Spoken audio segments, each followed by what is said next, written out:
Aujourd'hui, nous allons voir comment faire configurer le VPN HTTP Custom avec le mode WebSocket. Donc, si c'est que vous venez la première fois ici, n'hésitez pas de vous abonner et faire activer la cloche de notification pour être informé à chaque fois que je vous balance des nouvelles vidéos. Donc, une fois que vous venez ici, vous savez que je fais plusieurs vidéos pour vous montrer comment avoir de la connexion Internet gratuite. Mais je vois que plusieurs personnes passent sur mes vidéos, mais ils ne font pas liker ni de abonner. Donc, une fois que vous venez nouvellement ici, n'hésitez pas de vous abonner, car ça va me faire plaisir aussi à continuer de vous présenter des nouvelles vidéos ici. Donc, une fois que vous venez ici, vous devrez faire d'abord créer le fichier avec ce VPN. Et une fois pour faire créer le fichier, nous allons nous rendre sur Google ici. Une fois que vous venez dans Google ici, nous allons venir au niveau de la barre de recherche et nous allons écrire Green SSH. Une fois que vous écrivez Green SSH, vous allez faire lancer la recherche et vous allez venir cliquer sur la première option en haut qui s'est écrit Green SSH ici. Donc, une fois que vous venez de faire cliquer sur la première option, vous allez voir que ça va vous faire diriger vers cette interface-là. Et une fois que vous venez ici, vous allez venir cliquer sur les trois tirets en haut à droite ici. Une fois que nous cliquons sur les trois tirets, vous allez venir voir au niveau de ces options-là qui s'est affiché, il y a l'option SSH Server. Donc, vous allez venir cliquer sur l'option SSH Server. Une fois que vous cliquez sur cette option, vous allez voir des autres options qui seront affichées et vous allez voir que ces quatre options ici. Il y a le SSH S-Tunnel, il y a le SSH Low DNS, le SSH WebSocket et le SSH UDP Custom. Donc, une fois que vous venez ici, ce qui nous intéresse, c'est le SSH WebSocket. Donc, vous allez venir cliquer dessus sur le SSH WebSocket pour faire utiliser ce site et faire toutes vos créations ici. Donc, une fois que nous cliquons sur SSH WebSocket, nous allons nous faire descendre un peu encore plus bas ici et nous allons voir les pays dont nous pouvons les utiliser pour faire toutes nos créations de ce fichier. Une fois que vous venez ici, moi je peux choisir un pays comme Iceland. Une fois que vous venez de faire choisir un pays et ce pays a été déjà clôturé, vous pouvez ressortir faire utiliser un autre pays. Et une fois que vous venez de faire choisir un pays, vous voyez que ici c'est écrit offline. Il faut savoir que le fichier est déjà périmé. Vous ne pouvez pas faire la création avec ce fichier. Donc je vais ressortir ici et je vais choisir un autre pays ici. Vous allez voir comment je parle ici. Donc une fois qu'on choisit avec le Singapour, vous allez voir ici c'est écrit offline. Il y a le OMS et vous voyez ici c'est 50 accounts. Donc le serveur a été déjà clôturé. Vous ne pouvez pas faire la création avec ce site-là. Donc nous allons retourner ici et nous allons faire choisir avec ce pays comme Iceland ici. Donc ne choisissez pas le pays dont moi je viens de choisir. Vous pouvez même faire choisir un autre pays qui vous convient ici. Et une fois que je clique sur Iceland, je vais descendre un peu plus bas ici et vous voyez ici c'est à 49 accounts. Donc ça me reste une seule personne de venir faire créer ce pays ce fichier là et ça sera aussi clôturé. Donc je vais venir cliquer sur Create maintenant avec ce pays pour faire ma création de fichier ici. Donc une fois que vous venez ici maintenant, vous allez descendre un peu plus bas et vous allez voir ici on vous a dit username and password. Donc une fois que vous venez ici, vous allez cliquer dessus sur le username et vous allez écrire n'importe quoi que vous voulez ici. Soit vous pouvez écrire votre nom même, soit vous écrivez n'importe quoi ici. C'est juste pour faire écrire quelque chose et ça va vous faire créer le fichier ici gratuit. Donc quant à moi, je clique n'importe quoi comme ça, je mets ici. Je mets comme ça, je descends aussi au niveau de password. Je vais mettre quelque chose aussi comme ça, comme le mot de passe. Donc, une fois que vous venez de faire cesser au moins quelque chose ici, vous allez venir maintenant faire cliquer sur I am not a robot. Vous voyez ici, on vous a dit, je ne suis pas un robot. Vous allez venir cliquer dessus sur cette case-là pour que cette case-là soit cochée. Et une fois que la case est cochée, maintenant, vous pouvez faire créer votre fichier avec ce site. Et une fois que vous voyez ici, on vous dit Select all images with stay. Donc, je vais venir maintenant ici, je vais faire choisir n'importe quelle image ici comme à proposer. Donc, moi, je choisis comme, je fais un exemple ici. Je fais choisir comme ça, et je vais faire cliquer sur Verify. Une fois que vous cliquez sur Verify, on vous a dit ici de faire choisir avec les cas de choses, des traffic lights. Donc, ça veut dire qu'avec l'effet tricolore ici, dans l'effet de circulation, vous allez venir cliquer sur Verify. Une fois que vous cliquez sur Verify, vous voyez que I am not a robot a été bien coché maintenant ici. Une fois que cette case est cochée, vous allez venir cliquer en bas sur Create Now pour bien faire créer votre fichier. Ici, je vais cliquer sur Jamais.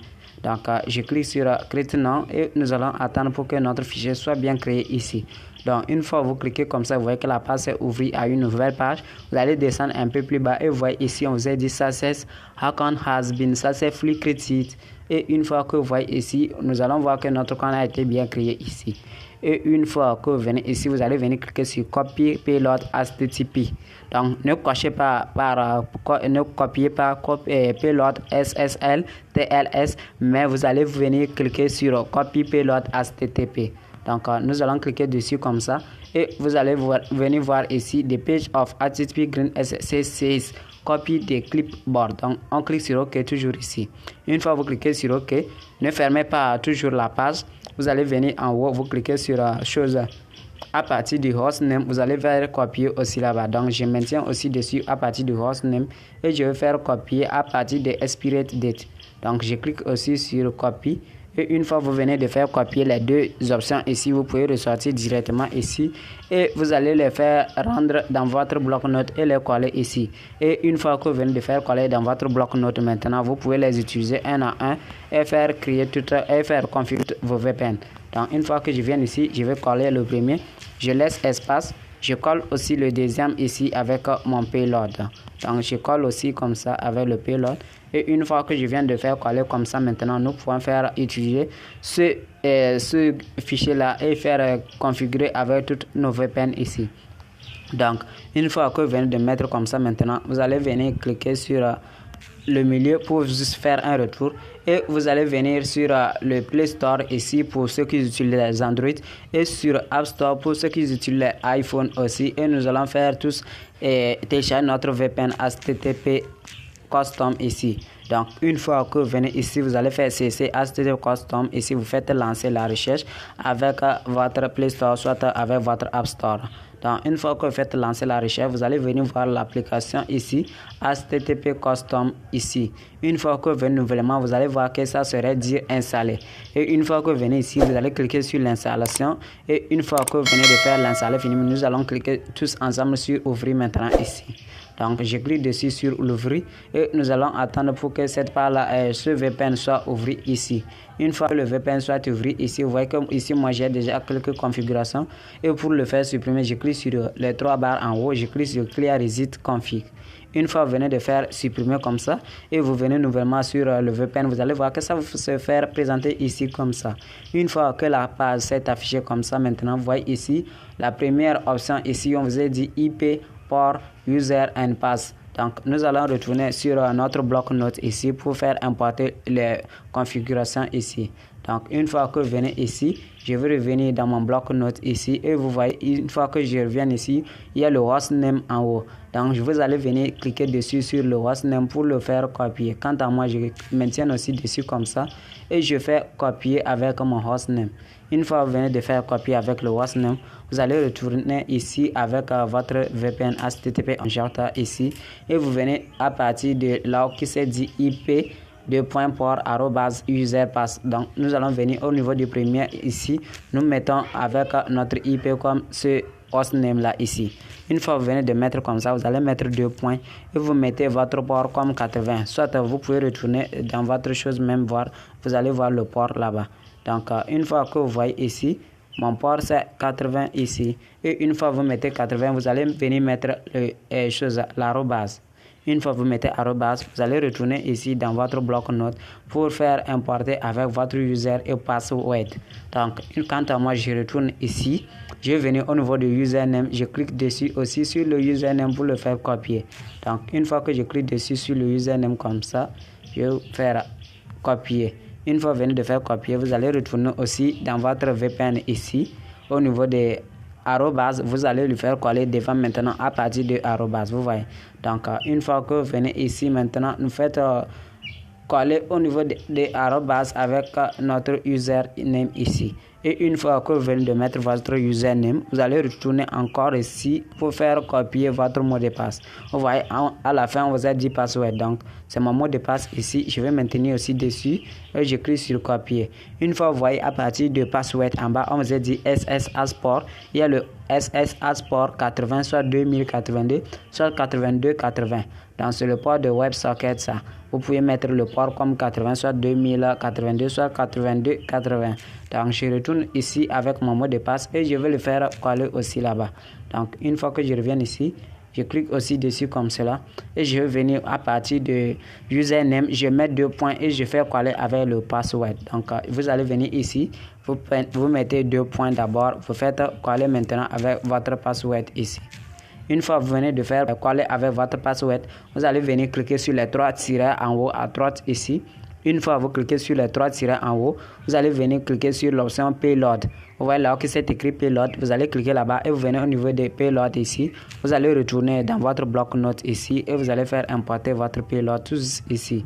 Donc, comme dans moi, je reviens ici, vous voyez que c'est mon Payload en bas ici. Donc, je maintiens aussi dessus comme ça avec le Payload pour bien le faire copier. Une fois que vous venez de faire maintenir comme ça, vous allez cliquer sur copier. Donc, une fois que vous cliquez sur copier, vous allez retourner aussi dans le VPN HTTP Custom ici. Donc, je clique dessus sur le VPN ici. Et une fois que vous revenez dans le VPN ici, vous allez venir au niveau de Payload maintenant. Vous faites coller votre copie ici. Donc, je clique dessus sur le Payload et je vais venir faire coller avec mon copie de Payload. Une fois que vous faites comme ça, vous allez cliquer sur Apply. Vous revenez ici sur votre site créé, toujours encore ici avec le bloc-notes et vous allez faire copier avec votre hostname, toujours encore.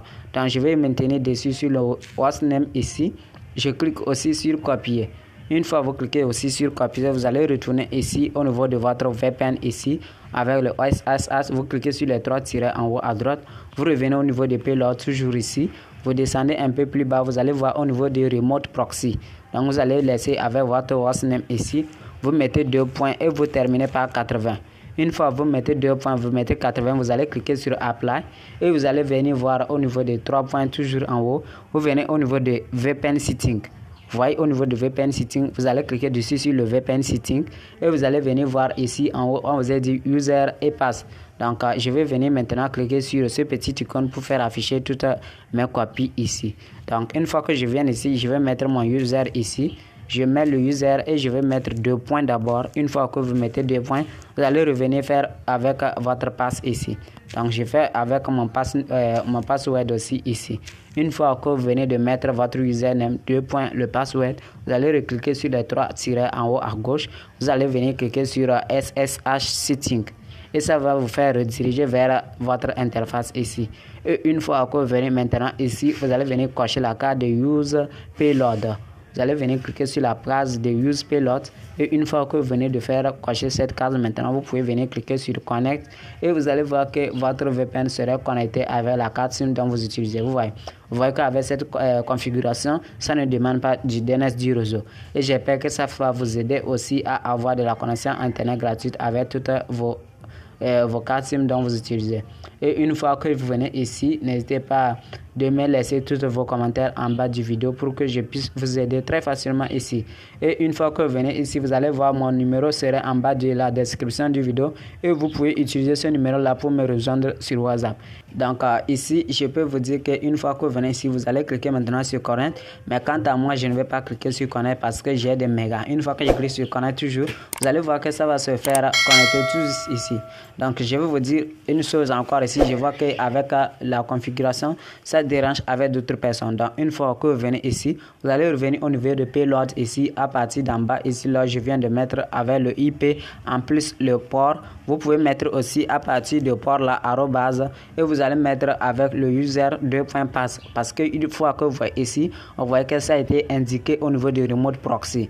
Donc certaines personnes peuvent mettre arrobase user 2.pass. Si la configuration ne marche pas, vous pouvez ajouter ces syntaxes faire cela. Donc, quant à moi, je le garde toujours comme ça parce que c'est cette configuration qui marche chez moi. Donc, une fois que vous venez de faire comme ça, maintenant, vous allez cliquer sur Connect et vous allez voir que ça serait connecté tout ici. Donc, j'espère que c'est la fin de cette configuration. Et une fois que vous venez ici, je vous dis au revoir et à la prochaine vidéo tout juste ici.